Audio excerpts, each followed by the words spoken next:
Mimbrëma të dashur, zonja dhe zotrin, mimbrëma të nderuar miq, ja ku po ritakohemi edhe këtë edicion sërish së bashku me emisionin Na më dëgjon. Fillimisht njëherë jam shumë i lumtur dhe tejet falenderues kundër drejt jush për të gjitha ato komente të bukura, për të gjitha ato klikime dhe audiencën që ne kemi, që na ndiqni çdo javë me emisionet, me mysafirët dhe me tema që ne në fakt përgatisim.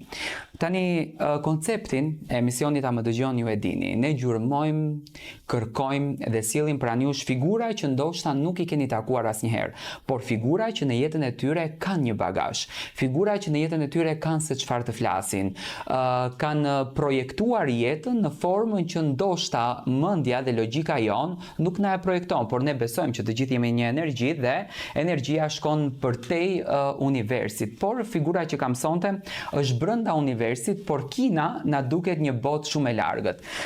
Kam nderin dhe kënaqësinë, sinqerisht jam shumë i privilegjuar sepse është një emision të cilin unë e kam luftuar 2 ditë për ta patur pjesë të kësaj studio, se kisha shumë të rëndësishme që të ishte pjesë e studios time. Ishte konfuz në fakt, ai quhet Eldis, ishte konfuz në qoftë se ta jap këtë intervistë apo mos ta jap këtë intervistë. Njerëzit të cilët janë të bekuar nga Zoti, që ka një shpirt mirë, që ka një zemër të pastërt, janë ato njerëz që nuk ndjehen të përmbushur, pa marrë parasysh se çfarë arritjesh të kenë bërë në jetë, i thon vetes avash. Ndoshta duhet edhe pak më shumë arritje të bëj. Por modestia e tij kalon normalitetin. Është një djalë i jashtëzakonshëm dhe sinqerisht un jam shumë i lumtur që kam nderin që sonte përballë meje të mos kem vetëm një biznesmen, por të kem përballë një histori që në fakt e thyen heshtjen.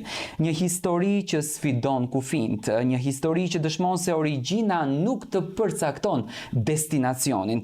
Nga një qytet i vogël në Ballkan, nga Gostivari i bukur, Gostivari i mikpritjes, drejt tregut më të madh të botës. Ai erdhi nga Kina për të festuar Kurban Bayramin dhe unë shfrytëzova momentin që ta kem pjesë të studios time. Eldis Islami, pjesë e studios së emisionit Ta më dëgjon. Faleminderit shumë, më fal se prite derisa bëra hyrjen, por jam shumë i lumtur që je pjesë e emisionit tim. Faleminderit Tiran për ftesën, nder dhe kënaqësi për mua të jem sonte mysafir i juaj.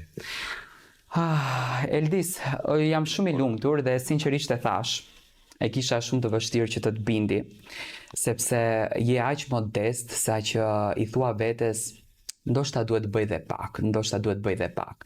Njeriu sado që të bën, gjithmonë është tek pjesa e kërkimit, më së shumti. Por gjithsesi ju keni një histori të cilën unë dëshiroja që t'ia tregoj publikut tim. Ju vini nga Gostivari i Maqedonisë. Domethënë, keni ikur të jetoni në Kinë. Tani 4 vite ka atje që veproni, por le ta marrim shtruar avash t'ia tregojmë publikut se kush është Eldisi, ky djalë që nga Gostivari udhtoi drejt Italisë, pastaj drejt Kinës, domethënë kemi histori për të treguar. Njëherë reatou, si në shtëpinë tënde, jemi unë edhe ty, dhe kështu që e kam publikun shërbet, këtë mos u mërzit, domethënë e di që do të duar trokasin. Eldis, do të kthehemi vite në kohë. Tani ti, me sa unë arrita ta kuptoj, ti kthehesh nga Kina, nuk është si jeton atje gjatë gjithë kohës, vërtet je i vendosur atje, por vjen dhe viziton vendinjen tënde, ke familjen aty. Kur kthehesh në Gostivar dhe kur kalon në ato lagje që ti je rritur, ke lozur me shokët, aty ku ti ke hedhur ëndrat e tua të para, si e shikon veten në pasqyrë, domethënë kush është ai djali që ti e sheh në pasqyren fantazëm, le ta themi, gjatë asaj rruge? Po, si të gjithë të rit në trojet tona shqiptare, gjithashtu edhe unë kam pas ëndër dhe ambicie për të krijuar apo për të zhvilluar diçka shumë më të madhe. Fantazëm. Diçka më të madhe, fantazëm, e vërtet. Dhe për të krijuar jashtë mundësive që na kanë rrethuar neve këtu në vendin tonë. Por cila ishte goditja jote e parë që të bëri të kuptoje se duhej të dilje jashtë vendit? Momenti kur e kuptova që askush nuk mund të ndryshoj jetën tënde. Dhe padyshim që duhet me dalë prej asaj zonës së rahatisë, komoditeti që ekziston dhe ambicia e madhe për të zhvilluar, për të krijuar diçka më tepër, kjo ishte ajo që Dëshira jote që të bëri ime që të madhe largohesh. Po. Sa e vështirë ishte që realisht të largohesh nga familja dhe sidomos në një udhëtim që është mbi 24 orë, me sa unë e di, drejt Më Kinës. tepër, po. Shumë e vështirë, pasi që kur largohesh nuk merr vetëm valixhen, mirë po merr një përgjegjësi shumë të madhe, gjithashtu ekziston edhe malli, brenga dhe premtimi që ke bërë se një ditë do të kthehesh shumë më i fuqishëm. Dhe ti në fakt ja ke arritur këtë gjë, je kthyer shumë i fuqishëm. Shumë njerëz në të vërtet e shohin suksesin, por sa e vështirë ishte periudha kur po ndërtoje, flasim atje në Kinë, gjithçka nga zero. Padyshim që shumë e rëndë, Ishte e vështirë. ekstrem. E kujton momentin tënd të parë në Kinë, kur ke mbritur? Në vitin 2012, kur kam zbritur në Kinë, dhe kam pyetur veten se çka jam duke bërë këtu. Pse kam ardhur këtu? Mirë po, ekzistonte që ajo ndjesia që unë do të mundem, Ka diçka që mua mpret. padyshim. Edhe pastaj me kalimin e kohës jemi furnizuar prej Kine. Në vitin 2019 kjo ishte iniciativa për Tu zhvendosur. të vendosur, për të hapur kompaninë në fakt në Kinë. Në vitin 2019 hapët 19, kompaninë. Gjuhën e njihje, jo fare. Jo, absolutisht. Gjuhën kineze, flisi anglisht. Po, padyshim. Si të dukeshin kinezët në fillim, kur i pe për herë të parë? A mundeshi ti dalloje se thonë që nuk dallohen? Jo, dallohen. Dallohen. Dallohen. Mirë po, për herë të parë ndoshta ekziston ajo, a janë të gjithë të njëjta, mirë po dallohen. Dallohen. Po. Interesant, sepse është të jetosh në një botë të tillë, sa ishte qyteti ku banoje ti, sa milion? Mbi 3 milion. Mbi 3 milion, Po. një qytet. Po. 1.4 miliard ishte më duket numri i të gjithë kinezëve atje. Ke ndërtuar shoqëri, ke ndërtuar rrethe, tepër shoqëri. Si është jeta e një kinezit, krahasuar për shembull me jetën tonë? Këtu si është jeta e një Shumë kinezit? modeste, shumë e thjeshtë. Me thëmë, pa marrë parasysh se qa tarije, pa marrë parasysh qa celulari, qa makine, Nuk ka rëndësi as pak. Shumë e thjeshtë, vlerësojnë modestin. po modesti. Si lindi biznesi yt i parë atje?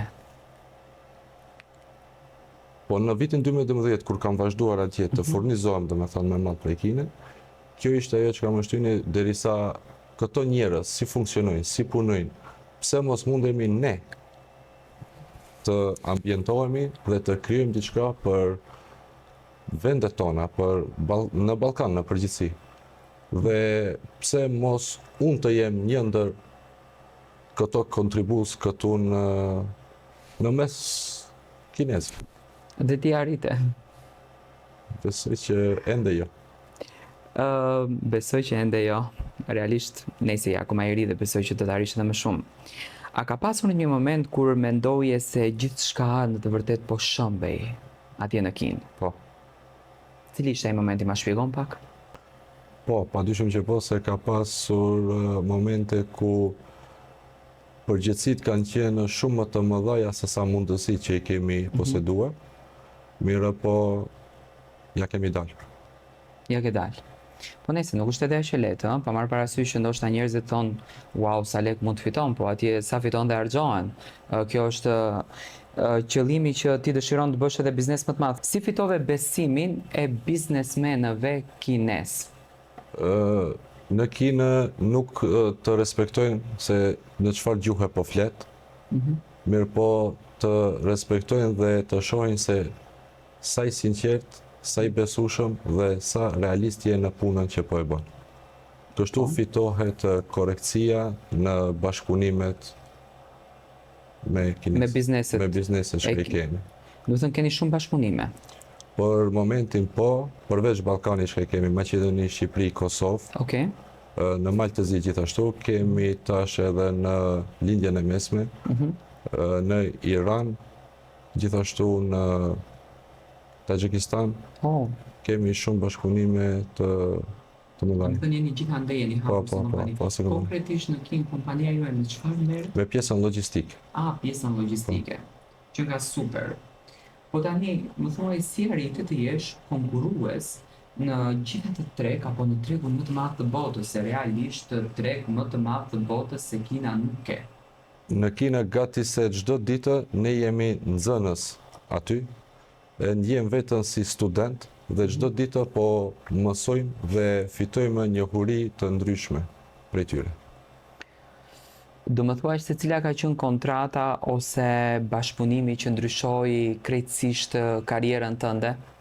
Nuk ishte thjesht një kontratë, por ishte besimi kur klientët çka bashkëpunojnë me ne, ato na e ofruan edhe biznesin e tyre që ne të jemi syri dhe veshi i tyre në Kinë. Dhe zyra jonë në Kinë për momentin është sikurse me qenë zyra e klientëve tanë. Më thuaj si ndihmon kompania juaj bizneset në Ballkan. Supozojmë një biznesin në Maqedoni, si e ndihmoni ju? Ashtu siç të thash, ne kompania jonë në Kinë është syri dhe veshi i çdo klienti atje. Ne gjejmë fabrikat, negociojmë çmimet, bëjmë pjesën logjistike të produkteve dhe gjithashtu pjesën e suportit ndaj klientit, sidomos në trojet tona shqiptare. Çfarë duhet ne të mësojmë nga Kina? Disiplinë, Disiplinën. besoj që po. E bukur kjo në disiplinën. Tani, le të marrim një shembull. Prej në ditën e nisjes nga Kina deri në mbritjen, ku mbrin këto Në Selanik apo në Durrës? Selanik ose Durrës. Okej, në porte. Sa ditë zgjatën? Prej 50, 55, 60 ditë. Deri në Maksimumi 60 ditë Po. maksimumi. Po. Thënë që vinë këto mallra që ne i shohim në për Po. të gjithë shitoret tona që merren me biznesin nga andej. Nga ne. Është e vështirë për ju, e keni stres ju këtë gjë, domethënë keni kështu probleme në për celularë, më kart malli, nga mbrit malli, është stres për ju kjo gjë? Stres, padyshim që po.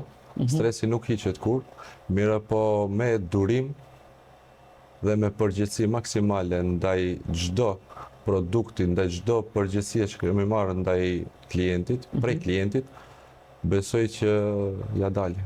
Ja dilni. Domethënë nuk ka punë të Mirë po lehtë. stresi nuk largohet asesi. Normale është ajo. Tani më thuaj, të jetosh në Kinë dhe të jetosh në Maqedoni, si bëhet jeta atje? Se ndoshta pak ne kemi dëgjuar që ushqimi nuk është i mirë, kemi dëgjuar gjëra të tilla, domethënë të jetosh me kinezët është diçka e paimagjinueshme. Si është të jetosh në Kinë? Shumë thjesht, shumë normal, janë shumë mikpritës, Ashtu? po shumë mikpritës, mirë po te pjesa e ushqimit ka restorante dhe nuk është as pak problem.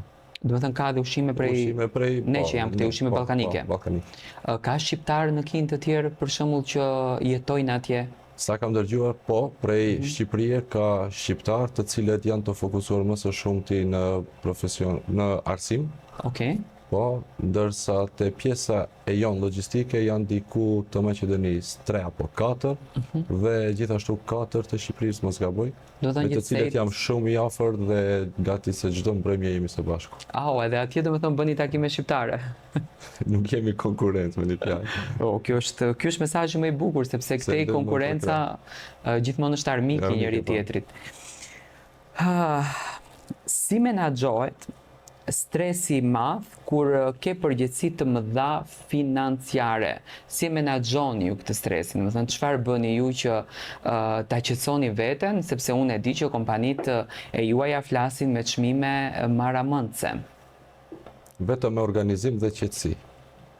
Kështu që besoj se i tejkalojmë të gjitha sfidat e stresit që i kemi të përditshëm. Më thënë ti ke përzgjedhur ti je i qetë, e shoh që edhe nga zëri edhe kur flas në telefon je shumë i qetë, ndoshta këtë disiplinën ta ka dhënë puna. Ndoshta. Cili është vizioni juaj për vitet e ardhshme? Do vazhdoni të jetoni në Kinë? Po, sepse kemi një vizion shumë më të madh. Duam që kompania jonë të jetë një urë lidhëse në mes Ballkanit dhe Kinës, të krijojmë shumë vende të reja të punës dhe do ta shohim në të ardhmen. Besoj që na presin shumë punë. Do me thënë, ne këtu jetojmë me një pesimizëm që kemi thënë në vendet tona as bëhet asgjë, këtu s'ka të ardhme, duhet largohemi etj etj. Po ju zanafillën e keni patur këtu në Maqedoni, po dëshira jote e madhe për të sprovuar veten tënde, përtej kufinëve të ka bërë që të shkosh në Kinë. Çfarë mesazhi do t'i kishe dhënë të rinjve, të cilët ndjekin emisionin tim, të cilët kanë ndjekur edhe rrugtimin tënd, do me thënë shokëve të tu që janë në pikpyetje më dyshje, ata bëj këtë apo mos e bëj investimin tim, apo të gjitha të njerëz që kanë ëndra që ndoshta ju duken ëndra të parealizueshme, cili do të ishte mesazhi jot? Mos pritni momentin perfekt. Krijoni atë prej asaj zone ku po jeni dhe filloni të ndërtoni diçka atë që e ndjeni, pa marrë parasysh se ku është. A mendon që i ke bërë prindërit e tu të ndjen krenar me këtë arritjen? Wow, kjo ishte një ndër pyetjet më të rëndësishme për mua. Nuk besoj se ka fëmijë që mund t'ju del hakësh prindërve të vet, dhe kur i shoh prindërit e mi të buzëqeshur, kur shoh lot gëzimi në fytyrët e tyre, mendoj se çdo sfidë ja ka vlejtur, mirë po nuk ka kënaqësi më të madhe se sa të thonë, po, ky është djali ynë. Dhe besoj që i kam bërë krenar dhe ndjehen krenar. Dhe jam shumë faleminderues përjetësisht për edukatën, sjelljen që na kanë edukuar. Ky është mesazhi më i bukur. Eldis, unë të falenderoj. E di që ke qenë shumë i emocionuar gjatë gjithë emisionit, por këto janë emocionet më të bukura që mund t'i përjetosh. Fillimisht njëherë nga shpirti të uroj që t'jesh jetë të gjatë, të na bësh të ndjehemi krenar kështu siç ndjehemi. Qëllimi im ishte për të prezantuar tek publiku që ta kuptojnë të gjithë që dhe ne në Maqedoni kemi njerëz të cilët kanë vizione, kanë arritje, kanë suksese të jashtëzakonshme edhe në një botë shumë të egër ku realisht na duket sfidë në vete. Dhe ja, ky është Eldisi, i cili sot me krenari ka folë për rrugtimin e tij që të duket një rrugtim i shkurtër, por ne që nuk merremi me këtë punë na duket një rrugtim shumë i gjatë i joti. Faleminderit shumë që ishe pjesë e emisionit dhe besoj që do na japësh fjalën të na presësh në Kinë apo jo. Jeni të mirëseardhur, padyshim që po. T'ja sjellim publikut edhe nga atje, se çfarë punohet dhe si jetohet atje. Vetëm vendosni kur dhe ju mirëpresim. Faleminderit shumë. Ishte kënaqësi. Respekte. Gjithashtu. Faleminderit. E pra të dashur zonja dhe zotrinj, ishte ky edicioni që ne kemi përgatitur. Shpresoj që të keni marrë më të mirën e këtij edicionit. Unë në fakt kam përzgjedhur që këtë puntat ta mbyll me një thënie të Mehdi Malkait, artistit të popullit shqiptar, i cili ka cituar disa fjalë. Ne shqiptarët grindemi në përdarsma dhe pajtohemi në përvdekje. Jetojmë në një kohë ku xhelozia ka zaptuar zemrat e të gjithë njerëzimit. Jetojmë në një kohë ku urrëtia për njëri tjetrin është pika kryesore dhe ne mundohemi sa më keq të flasim.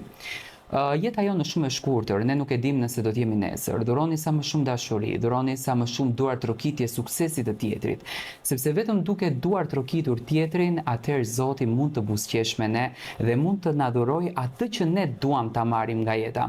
Ne do takohemi edicionin e radhës, ju vazhdoni të na ndiqni sepse edicionin e radhës kemi përgatitur një mysafir shumë special. Do të flasim për një sakrificë, një vajzë e cila nga zero luftoi me një sëmundje shumë të rëndë që është kanceri dhe arriti që sot të gëzojë dhe të zotrojë biznesin e saj, po ashtu edhe ajo jashtë Maqedonisë. Gruaja e parë që në Dubai zotron një biznes të jashtëzakonshëm. Takohemi sërish së bashku me mua Tirona Liri, na ndiqni, subscribe në për të gjitha platformat tona digjitale. Ju përshëndes, shihemi javën e ardhshme.